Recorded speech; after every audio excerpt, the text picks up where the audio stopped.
Okay, so today I wanted to first start out by asking how many of you guys are actually organ donors at the moment? Oh, a couple, surprise. Okay, well, according to the American Transplant Foundation, it says that every 12 minutes a person's name is actually put on a wait list for transplant, and that's an average of 18 people dying because of the lack of donations that are given out. I wanted to show an image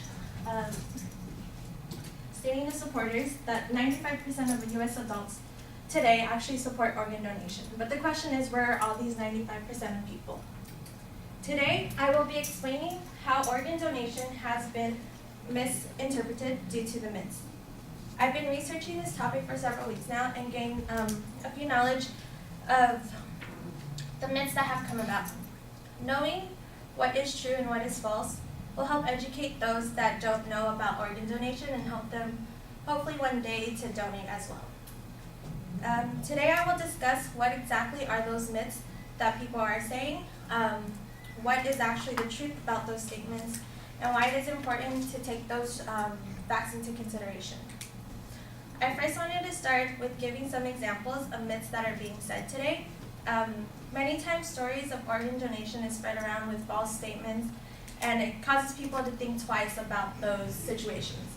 The first myth that people tend to think about is that people think that they're way too old to donate. They think that as they start to age, their organs and their body starts to get weaker and that nobody would want that. So it discourages the person itself. Secondly, the next myth that a lot of people tend to think about is that the rich and famous people will move to the top of the list for the waiting, and it causes people to be discouraged because they don't want just the famous people to always get that priority, and this is caused due to social media. Social media always tends to present the famous people side. They never show the people that get it every single day, the normal average people.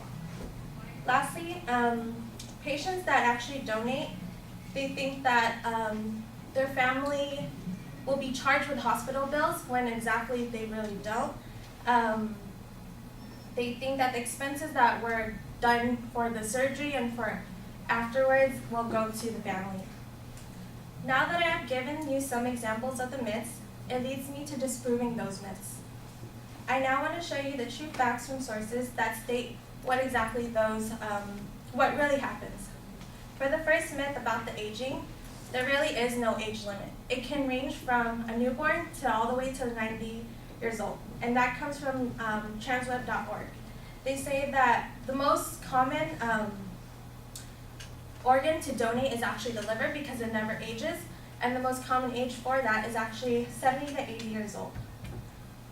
The main thing about that though is that people should actually just ask the doctor whether they should donate, because it's based on the doctor. They know whether your organs are healthy enough in order for another person to take it. It's not due to your own assumptions.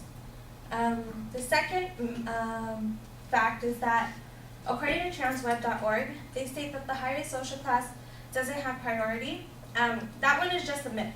It's really based on how the severity of your illness is, time spent waiting, blood type, and other important medical information.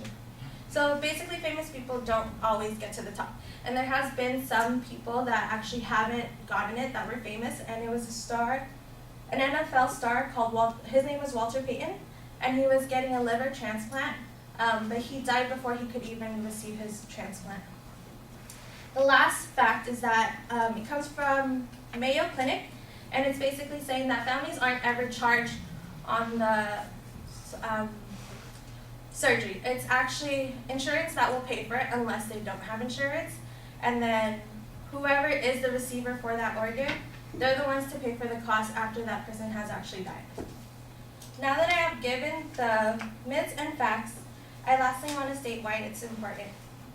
It's important to understand the truth about organ donation so that many people can know about it and one day hopefully donate as well. With all of it, it gives a clearer view that organ donation has nothing bad to it, but it gives an opportunity to save someone's life. And CNN Health said, by donating your organs after you die, you can actually save or improve as many as 50 lives. So with just you donating your organs after you die, you can save so many lives. And then the last image.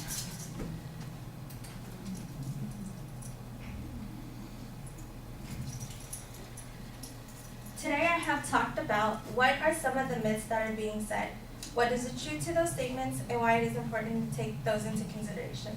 As you can see, organ donation is beneficial to the donor because they leave this earth knowing that in return they were able to save a person's life and give a person a second chance to live their own lives. Thank you.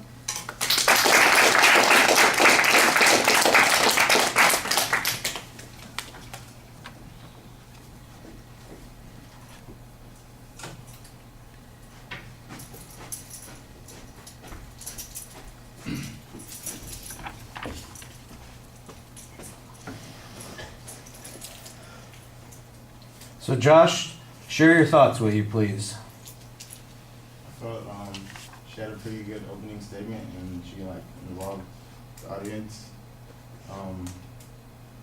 Let's say she was pretty clear on what she was stating in her strong points, her main points about the myths of organ donating and debunking them.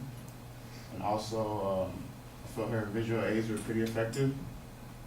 And I would say two things that she can improve was probably looking down at the cards a lot and probably the repeating too many times. But other than that, it was pretty clear and I feel like she had some solid points to your speech.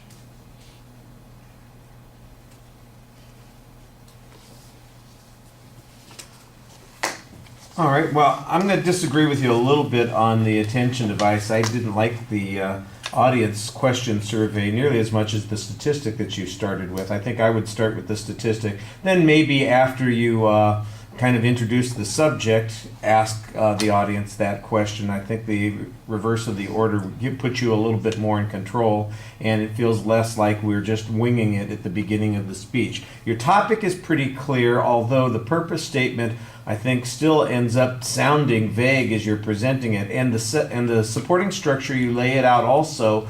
But again, it's because you're kind of going through it mechanically, it doesn't really develop into the content that you're going to be talking about as much. It should be a lot clearer at the beginning. I know generally where you're headed, but it feels like you never even tell us in the preview.